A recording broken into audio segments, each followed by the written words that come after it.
escucharás, bueno, muchas cosas más. Alô? Alô?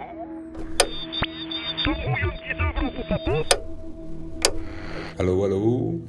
Pessoal, seguindo a ideia da Luma aí, né, de fazer um minicast, eu resolvi trazer hoje uma dica de um livro.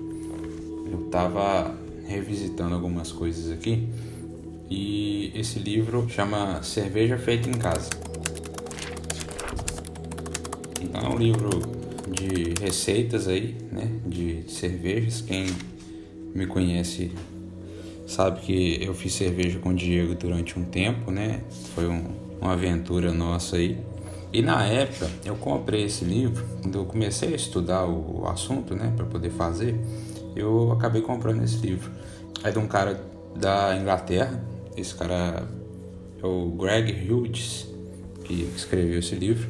Ele é dono de uma empresa que fornece material, né, para quem é cervejeiro, para quem faz cerveja em casa. É como se fosse a Casa Olec aqui no Brasil. Para quem já faz cerveja ou já pesquisou o assunto, sabe que empresa que é. Então é uma loja, né? Os caras vendem pela internet, vendem em loja física, para poder atender esse público aí de quem quer fazer a própria cerveja.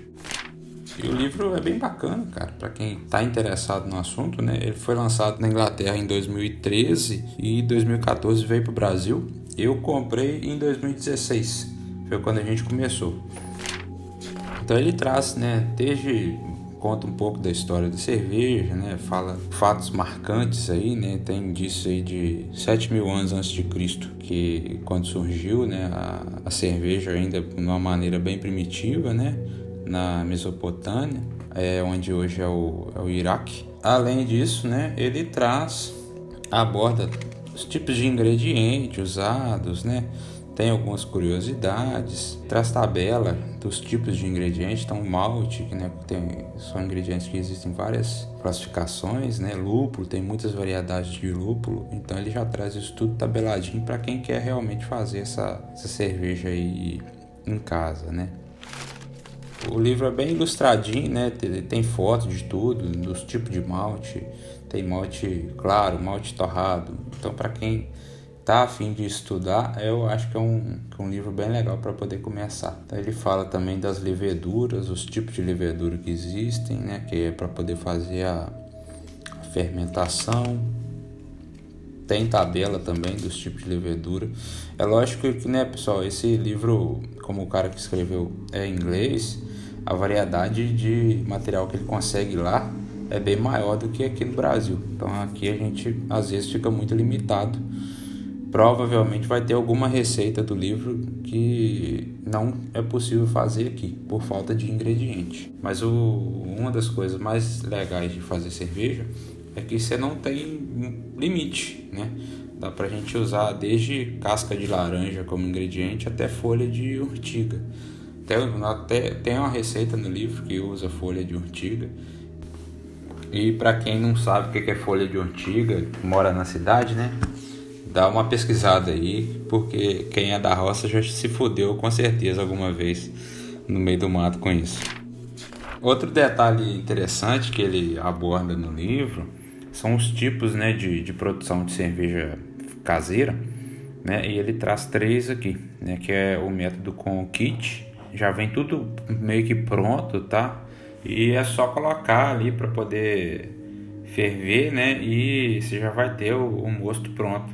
Então é como se fosse você comprar alguma coisa congelada no mercado, né? E você põe no micro-ondas e faz. É um método mais rápido ali para poder conseguir a cerveja. Esse método é muito utilizado lá nos Estados Unidos, por exemplo. É muito famoso lá, né?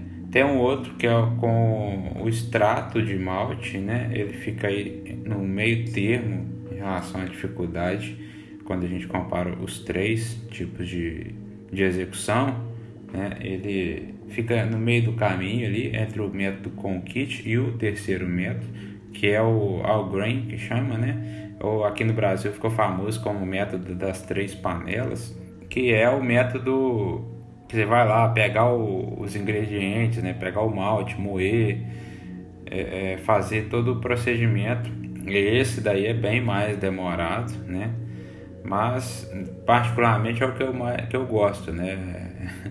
Que é de botar a mão na massa ali mesmo, né? E ver a coisa acontecer. Outra coisa, esse método das 3 panelas, ele não é tão famoso lá fora, mas no Brasil ele ficou mais famoso. Então o pessoal que faz cerveja aqui no Brasil, a maioria usa esse método. Aí ele traz dicas de higiene para poder sanitizar os equipamentos, né? Porque a cerveja, ela durante o processo de produção, se houver alguma contaminação com alguma bactéria, qualquer coisa, ela vai estragar, tá? Não vai dar para poder consumir aquilo lá depois, né? Ele traz também alguns tipos de equipamento que é interessante ter em casa, né? Para poder estar executando.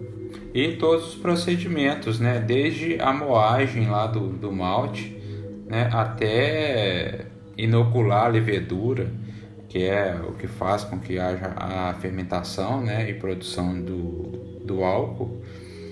E envase, que é a parte que a gente coloca a cerveja na garrafa e tampa, né? Então o livro é bem didático, assim, eu gostei bastante. Quando eu comprei para poder começar a fazer cerveja, eu gostei bastante dele.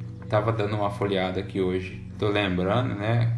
Então ele é bem didático, assim. Então acho que para quem quer começar é uma ótima referência. Então essa aí é a primeira parte do livro, mais ou menos 1/3 dele. Ele é um livro até pequeno, tem 200 e poucas páginas, tá? Não é grande. E aí mais ou menos uns 2/3 do livro são só receitas. São 100 receitas no total. Ele dividiu as receitas em lager, né? Ale e algumas receitas especiais. Lager e ale é uma divisão que tem aí na classificação da fermentação da cerveja. Então não vou entrar muito em detalhe técnico. Mas uma Pilsen aí, que é a cerveja mais consumida no mundo, que é a Heineken, a Brahma, todas elas são classificadas aí como Pilsen. É uma Lager, né? E uma Stout, que é uma cerveja escura. A Guinness, por exemplo, acho que é a mais famosa delas, é uma Ale, né? Então ele traz aí essa divisão aí das receitas. E tem muita variedade, cara. Tem receita com arroz, receita com centeio, receita com trigo, fora as receitas que utilizam fruta, né? Receita com ortiga, porra do caralho. Receita com abóbora. Dá pra usar mel, dá pra usar gengibre, pimenta, limão. Praticamente infinito a quantidade de ingredientes que dá pra gente colocar numa cerveja. E um detalhe, talvez nem todo mundo saiba, mas os brasileiros são conhecidos mundialmente por essa criatividade, tá? A gente vem revolucionando aí nos últimos anos o mercado de cerveja artesanal. Historicamente, né, os belgas são os caras mais fodões, assim, né? Quando o assunto é criatividade, eles têm algumas cervejas muito boas mesmo. São os caras que fizeram muitas mudanças ao longo da história. Os ingleses são os mais tradicionais, né? Vamos falar assim, são conservadores quando o assunto é produzir cerveja. E os brasileiros, né? Que recentemente o mercado é novo aqui no Brasil, tem feito muito sucesso lá fora, tem ganhado muitos campeonatos. Então vale a pena dar uma pesquisada aí. Pessoal, eu espero que vocês tenham gostado, tá, do assunto, né? Quem quiser falar sobre cerveja comigo, só chamar, que qualquer hora é um assunto que eu gosto muito, né? E quem tiver interesse, procurem aí o livro, porque para poder começar a produção aí em casa, eu acho que é uma ótima ferramenta.